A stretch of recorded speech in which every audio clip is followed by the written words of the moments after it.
Global science IQ। तो सबसे पहले हमारे सभी प्यारे प्यारे स्टूडेंट्स को हमारा प्यार भरा गुड मॉर्निंग। कैसे हैं आप सभी लोग?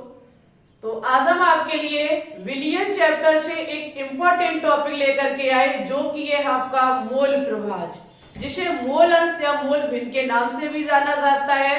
इंग्लिश में इसको मोल फ्रैक्शन कहा जाता है।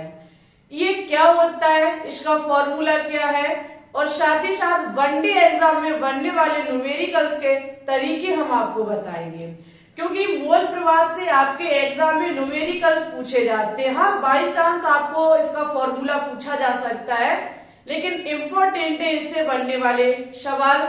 आप वनडे एग्जाम किसी की भी प्रिपरेशन करते हो, चाहे वो मेडिकल एग्जाम हो, चाहे कंपटीशन एग्जाम, चाहे किसी भी बोर्ड एग्जाम की, सभी के लिए इम्पोर्टेंट टॉपिक है आपका। ओके, तो चलिए ज्यादा समय नहीं लेंगे, डायरेक्ट अपने टॉपिक मोल अंश पर बात करेंगे। इससे पहले हमने आपको मोलरता और मोललता के बारे में जानकारी दी थी। आपने वो क्लास नहीं देखी है, जरूर देखे जाकर के। और आज बारी है मोल अंश, जिसे मोल प्रभाज या मोल भिन्न के नाम से भी जाना जाता है। देखो, मोल अंश, सबसे पहले आपको एक चीज पता होनी चाहिए। ये जो टॉपिक है वो आपका बिलियन चैप्टर से लिया गया है, और पूरे चैप्टर में जो रोल है वो 3 चीजों का, एक तो विलियन का, एक विले का और एक विलाय का। तो देखो, सबसे पहले सपोज दैट हम कोई विलियन बनाते हैं, ठीक है, माना कि हम कोई विलियन बनाते हैं। अब वो विलियन कब बनेगा? जब उसमें विलेय पदार्थ होगा और विलायक पदार्थ होगा। विलियन तब बनेगा जब विलेय होगा और विलायक होगा। अब हमने माना कि कोई एक कंटेनर लिया, कोई एक पात्र लिया, इसमें हमने विलेय पदार्थ डाला जो कि हमारा X1 है, और हमने विलायक पदार्थ डाला जो कि हमारा H2 है। हमने विलेय डाला X1 और विलायक डाला H2, दोनों मिलकर के किसका निर्माण करते हैं? विलियन का निर्माण करते हैं। समझना मेरी बात को। और अंश का मतलब होता है पार्ट, यानी कि यहां पर X1 के या फिर X1 पार्ट के कितने मोल डले हैं, और यहाँ पर H2 पार्ट के या फिर H2 अंश के कितने मोल हमने डाले, जिससे कि हमारा विलियन बन के तैयार हुआ, उसे ही कहा जाता है मोल अंश। समझने का प्रयास करो। हमने जब विलियन बनाया, विलेय को डाला, विलाय को डाला, ठीक है, और हम ज्ञात क्या कर रहे हैं? मोल अंश। अंश का मतलब है पार्ट। हमने माना कि X1 पार्ट डाला, X2 पार्ट डाला, बन करके उसने विलियन बना लिया। अब हमने जब विलियन बनाया तो हमने X1 के कितने मोल डाले और X2 के कितने मोल डाले, तब हमारा विलियन कितने मोल का बनके तैयार हुआ, उसे ही कहा जाता है मोल अंश। सपोज दैट हमने X1 के 8 मोल डाले और X2 के हमने 2 मोल डाले, ठीक है। X1 के हमने 8 मोल डाले, X2 के हमने 8 मोल डाले, तो पूछा जाए कि विलियन फिर कितने मोल का बन के तैयार हुआ, तो विलियन हमारा N1 प्लस N2 का बन के तैयार हो जाएगा। ये होता है हमारा मोल अंश। अब देखो, जब आपको कोई विलियन दिया जाए, ठीक है, और सपोज दैट आपसे कह दिया जाए कि हमने इतने ग्राम X1 डाला, इतने ग्राम H2 डाला, तो मुझे X1 के मोलों की संख्या ज्ञात करके दिखाइए, ठीक है, मोलों की संख्या नहीं, मोल अंश की संख्या ज्ञात करके बताइए, या फिर हमें मोल प्रभाज ज्ञात करके बताइए। या क्वेश्चन कहेगा कि हमने इतने ग्राम X1 को डाला, इतने ग्राम H2 को डाला, हमें H2 के मोल अंश या फिर इसका मोल प्रभाज ज्ञात करके बताइए। सीधा सिद्धांत ये है कि इसमें एक विलेय होगा और एक विलायक होगा, तभी हमारा विलियन बन के तैयार होगा। तभी हमारा विलयन बन के तैयार होगा। और जब हम विलय और विलायक के मोलों को मिला देते हैं तो हमारा विलयन का मोल प्रभाज बन के तैयार हो जाता है। तो ऐसी स्थिति में जब आपसे कभी भी X1 के मोल प्रभाज पूछे जाए या X2 के मोल प्रभाज पूछे जाए तो आपको अलग अलग फॉर्मूला लगाना होता है। उस फॉर्मूले को देखना जरा। अगर आपसे क्वेश्चन कहता है कि विलय का मोल प्रभाज ज्ञात करो, विलय का मोल प्रभाज,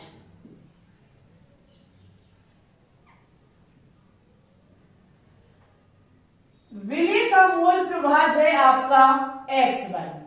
विलय का मोल प्रभाज X1 बराबर होता है, X1 बराबर होता है विलय के मोलों की संख्या, कि हमने कितने मोल डाले, विलय के मोलों की संख्या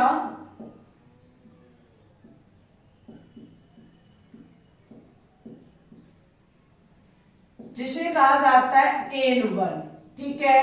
अपॉन में होगा विलय प्लस विलायक के मोलों की संख्या, यानी कि कह सकते हैं विलयन के मोलों की संख्या, विलय प्लस विलायक के मोलों की संख्या।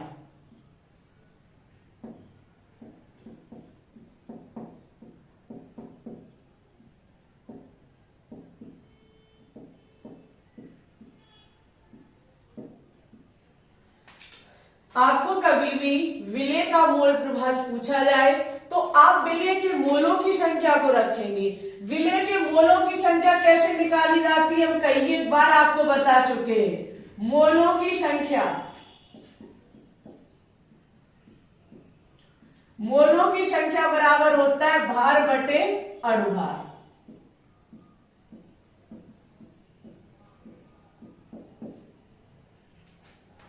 जो मोलों की संख्या निकाली जाती है वो भार बटे अणुभार से निकाली जाती है। तो यहाँ विलय के मोलों की संख्या को रखोगे, फिर विलय प्लस विलायक के मोलों की संख्या को रखोगे। यहाँ पे हम डायरेक्ट कह सकते थे विलयन के मोलों की संख्या, क्योंकि विलय विलायक को जोड़ देंगे तो क्या बन जाएगा, विलयन बन जाएगा। अगर आपसे क्वेश्चन पूछता है कि विलायक का मोल प्रभाज क्या होगा,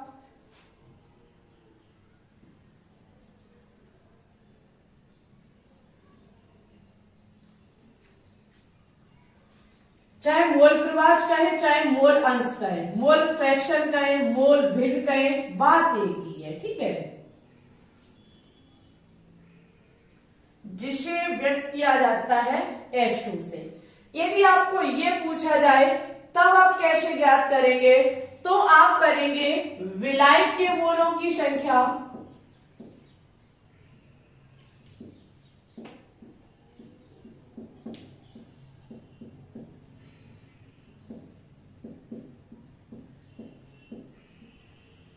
विलायक के मोलों की संख्या को व्यक्त किया जाता है N2 से, बटे में करेंगे विलय प्लस विलायक के मोलों की संख्या।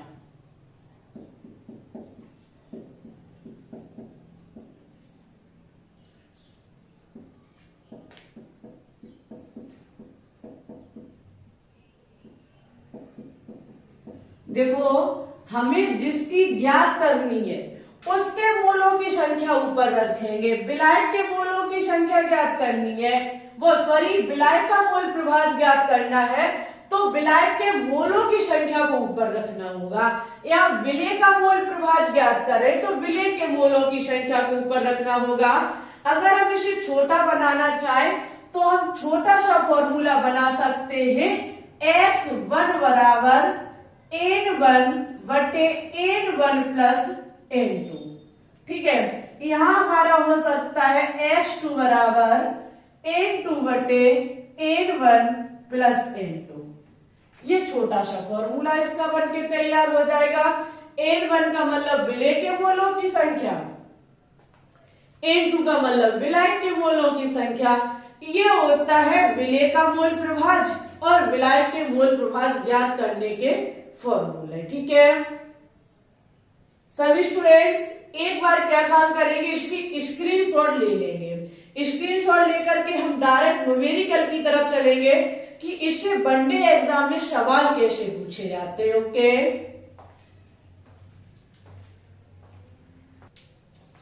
तो चलिए अब हम बात करेंगे न्यूमेरिकल की तरफ, सवाल की तरफ। पहला क्वेश्चन कहता है कि यदि हम 44 ग्राम कार्बन डाइऑक्साइड तथा 14 ग्राम नाइट्रोजन लें तो मिश्रण में CO2 यानी कि कार्बन डाइऑक्साइड का मोल प्रभाज क्या होगा। आपको क्वेश्चन करना है मोल प्रभाज के बारे में कि मोल प्रभाज इसका ज्ञात करके बताइए। सबसे पहले आपको ये देखना होगा कि हमें पूछा किसका गया है और हमें दिया क्या गया है। तो डियर स्टूडेंट्स, आपको CO2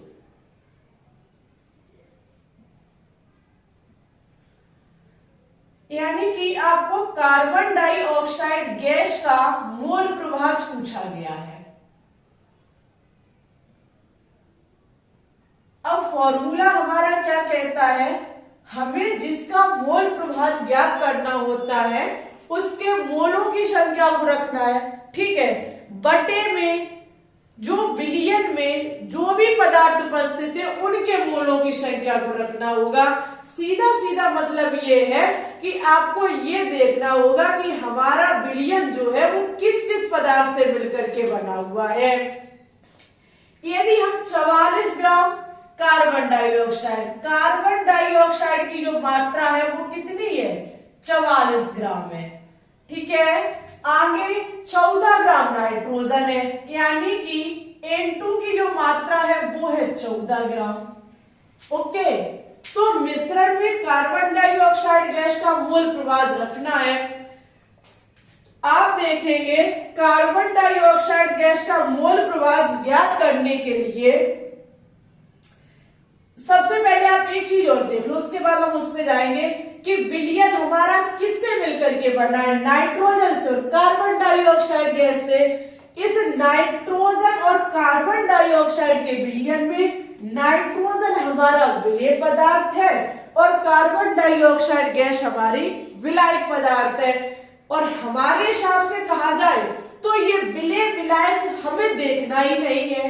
क्यों नहीं देखना है, क्योंकि क्वेश्चन में अगर सपोज दैट यहाँ कार्बन डाइऑक्साइड ना होकर के कुछ और होता और बोला जाता इसका मोल प्रभाज ज्ञात करना आपको, तो जिसका मोल प्रभाज हमें ज्ञात करना है उसके मोलों की संख्या को रख देंगे। जैसा अभी हम विलेय का ज्ञात कर रहे थे तो विलेय के मोलों की संख्या को रख रहे थे, वैसे ही हम यहाँ कार्बन डाइऑक्साइड गैस का ज्ञात करें तो कार्बन डाइऑक्साइड गैस की मोलों की संख्या को रखेंगे। उसके नीचे हम बिलियन में उपस्थित विलेय विलायक के मोलों की संख्या को रख रहे थे, तो यहाँ पे हमारा नाइट्रोजन कार्बन डाइऑक्साइड गैस है तो बटे में हम इनके मोलों की संख्या को रख देंगे। बस सारी झंझटबाजी खत्म हो गई। समझे मेरी बात को? तो सीधा तात्पर्य ये है कि जो चीज आपको दी जाए इनके मोलों की संख्या आप पहले निकाल लो। ठीक है, सबसे पहले मोलों की संख्या को ज्ञात करिए। कार्बन डाइऑक्साइड गैस और नाइट्रोजन गैस का सबसे पहले आप अणुभार ज्ञात करिए, क्योंकि भार तो हमें दिया गया है, अणुभार हमें चाहिए। अणुभार क्यों चाहिए? क्योंकि मोलों की संख्या बराबर होता है भार बटे अणुभार। अणुभार ज्ञात किया है सबसे पहले CO2, कार्बन डाइऑक्साइड जो कि होता है हमारा 12 और 2 × 16 कर लीजिए भाई, कितना आ जाएगा 32। ऐड करना इसको 2 × 4 कितना आ गया 44 आ गया, 44 आ गया। यहाँ पे आपका N2 है, N2 बोले तो 2 × 40, ठीक है, कितना निकल के आ जाएगा 28 निकल के आ जाएगा। ये होगा हमारा अणुभार। सबसे पहले हम CO2 के मोलों की संख्या को देखेंगे। CO2 कार्बन डाइऑक्साइड के मोलों की संख्या बराबर कार्बन डाइऑक्साइड गैस का भार कितना है 44, अणुभार कितना है 44, कट करेंगे कितना आएगा 1 आएगा। वहीं पे हम क्या काम करेंगे, N2 के मोलों की संख्या को भी ज्ञात करेंगे।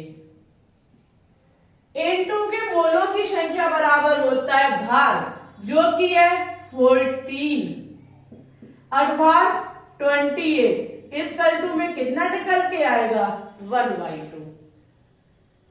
अब सब मैंने मोलों की संख्या ज्ञात कर ली। अब हम ज्ञात करेंगे मोल प्रवाह को। मोल प्रवाह हमें किसका ज्ञात करना, CO2 का मोल प्रवाह। CO2 का जब हम मोल प्रवाह ज्ञात करेंगे तो हम रखेंगे CO2 के मोलों की संख्या को, जो कि मोलों की संख्या कितनी है 1 वटे में करेंगे CO2 के मोलों की संख्या प्लस जो और भी हमारी चीजें दी गई हैं उनके मोलों की संख्या। कहने का मतलब है कुल बिलियन के मोलों की संख्या। तो कुल कार्बन डाइऑक्साइड और नाइट्रोजन है, तो नाइट्रोजन का कितना हो जाएगा 1/2 हो जाएगा। ठीक है, 1/2 हो जाएगा। यहां से आप देखेंगे 1/2 का एलसीएम हो जाएगा 2 + 1/2 हो जाएगा आपका, क्योंकि 2 इधर जाके क्या करेगा मल्टीप्लाई करेगा। तो यहाँ पे आपका आ जाएगा 1/3/2, 2 ये ऊपर जाएगा तो 2/3 हो जाएगा। यहाँ पे आप इसको कट कर लीजिए 0.6 18, फिर ऐसे करके आ जाएगा 6 इस करके। ठीक है, या फिर आप करिए 2/3 भी कर सकते हैं। अब यहाँ पे क्वेश्चन ने सिर्फ और सिर्फ किसके मोलों की संख्या को पूछा था, CO2 के मोलों की संख्या को पूछा था। क्वेश्चन कहता कि कार्बन डाइऑक्साइड और नाइट्रोजन गैस दोनों की मोलों की संख्या को ज्ञात करो, तो हम दोनों के मोलों की संख्या को ज्ञात कर सकते थे, लेकिन क्वेश्चन ने ओनली ऑन कार्बन डाइऑक्साइड की मांग की थी, तो हमने कार्बन डाइऑक्साइड गैस की मोलों की संख्या को निकाला और क्वेश्चन का जवाब दे दिया। चलिए भाई इसकी स्क्रीनशॉट ले लीजिए, तब हम बात करेंगे सेकंड क्वेश्चन पे। देखेंगे सेकंड क्वेश्चन हमारा क्या कहता है।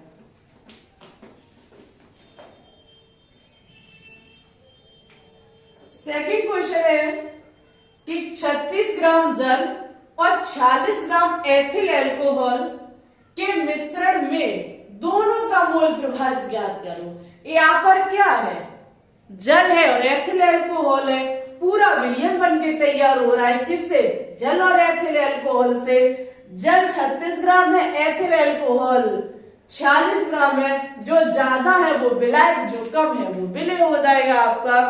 ठीक है, तो सबसे पहले आपको ऐसी स्थिति में मोलों की संख्या निकाल लेनी है हर एक पदार्थ की। ठीक है, जो जो उसमें गिवन है सभी की निकाल लीजिए। सबसे पहले आप H2O देखेंगे, जल की देखेंगे तो कितना है 36 ग्राम है। ठीक है, और आपका एथिल अल्कोहल कितना है C2H5OH 46 ग्राम है। ओके, पूछा क्या गया है, दोनों के मोल प्रभाज पूछे गए, ये मोल अंश पूछे गए ये दोनों के। तो दोनों के पहले अणुभार ज्ञात कर लीजिए।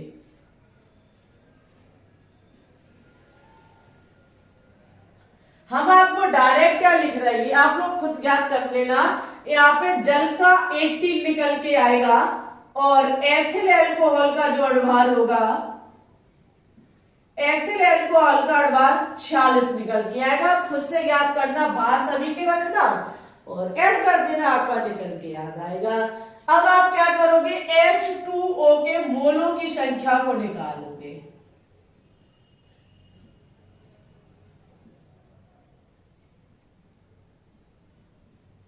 सबसे पहले आप जल के मोलों की संख्या को ज्ञात कर लीजिए। जल का भार कितना है, जल का भार है 36 और अणुभार कितना है 18, तो मोलों की संख्या कितनी निकल के आ जाएगी 2 निकल के आ जाएगी। वहीं पे हम बात करेंगे एथिल अल्कोहल की। एथिल अल्कोहल के जब हम मोलों की संख्या ज्ञात करने जाएंगे तो एथिल अल्कोहल का भार कितना है, 46 है, और भार भी कितना है, 46 है। तो यहाँ मोलों की संख्या कितनी निकल के आएगी, 1 निकल के आएगी। अब क्वेश्चन में दोनों का पूछा गया है।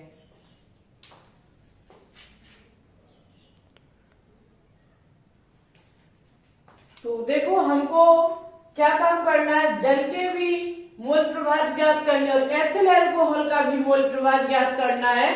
तो सबसे पहले हम क्या काम करेंगे, जल के मोल प्रभाज को ज्ञात करेंगे, H2O के मोल प्रभाज।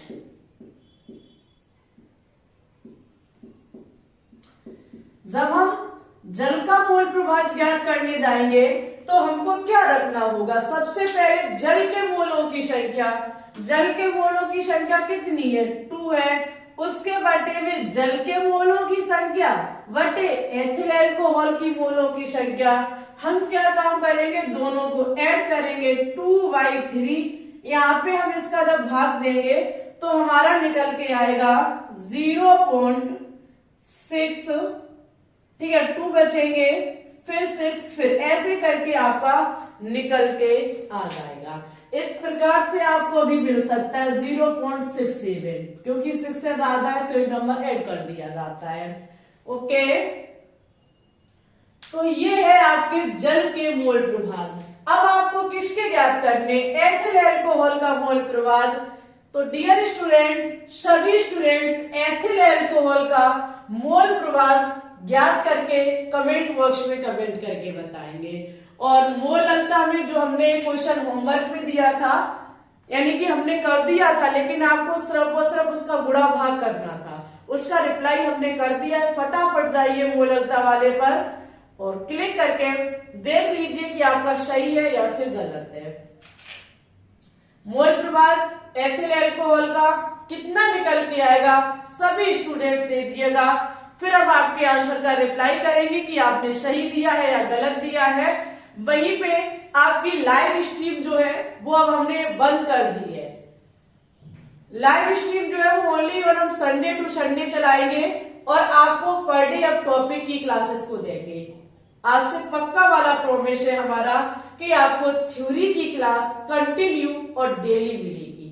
ओके, और कल आपकी ऑर्गेनिक केमिस्ट्री का जो समाव्यवस्था डला हुआ है, एक बचा था प्रकाशिक समाव्यवस्था, उसको कराएंगे और फिर ऑर्गेनिक केमिस्ट्री जल्द से जल्द फिनिश करने का प्रयास करेंगे। Sunday to Sunday live stream में आपके चैप्टर वाइज क्वेश्चंस महामैराथन क्लास को लेकर के आएंगे हम, और 2-2.5 घंटे की क्लास चलाया करेंगे, एक चैप्टर एक वीडियो में फिनिश। अब देखते हैं आपका कितना सहयोग मिलता है, सहयोग के ऊपर है। आप कमेंट करते हो कि टॉपिक, तो अब हम टॉपिक ही चलाएंगे, लाइव स्ट्रीम नहीं कर पाएंगे, समय बहुत कम है हमारे पास, तो हम टॉपिक को निपटाएंगे, एक दिन में एक क्लास ही प्रोवाइड करा पाएंगे। ठीक है डियर स्टूडेंट्स, टॉपिक कैसा लगा, कहां तक आपको समझ में आया? मोल अर्था मोल प्रभाज में कोई भी तकलीफ हुई हो तुरंत कमेंट बॉक्स में कमेंट करिए, हम आपके कमेंट का रिप्लाई करेंगे या फिर डाउट को नेक्स्ट क्लास में समझाने का और क्लियर करने का प्रयास करेंगे। वीडियो को लाइक कर दें, शेयर कर दें, और आप चैनल पे न्यू हैं तो चैनल को भी सब्सक्राइब कर लें। कई क्लासों की पीडीएफ हमने टेलीग्राम चैनल पर अपलोड कर दी है, टेलीग्राम चैनल की लिंक डिस्क्रिप्शन में डली है, अन्यथा आप सर्च करना ग्लोबल साइंस IQ, आपको मिल जाएगा। ठीक है, फटाफट क्वेश्चन का जवाब दें और भाई बताया करें कि क्लास कैसी लगी। नेक्स्ट पार्ट के लिए अगर आप अपील करेंगे, ज्यादा से ज्यादा रिक्वेस्ट करेंगे, तो आपको अब मिलेगा ऑर्गेनिक केमिस्ट्री का लेक्चर। न्यूमेरिकल भी कराएंगे, ये क्लासेस भी चलाते रहेंगे, वो भी चलाते रहेंगे, और प्रिपरेशन अच्छे से कराएंगे आपके ऑल वनडे एग्जाम की। आज के लिए बस इतना ही रखते हैं, मिलते हैं न्यू टॉपिक के साथ, एक नई एनर्जी के साथ और फर्स्ट क्लास टॉपिक के साथ। तब तक के लिए बाय बाय, अपना ख्याल रखना, अच्छे से पढ़ते रहना, आगे बढ़ते रहना, बेस्ट ऑफ लक।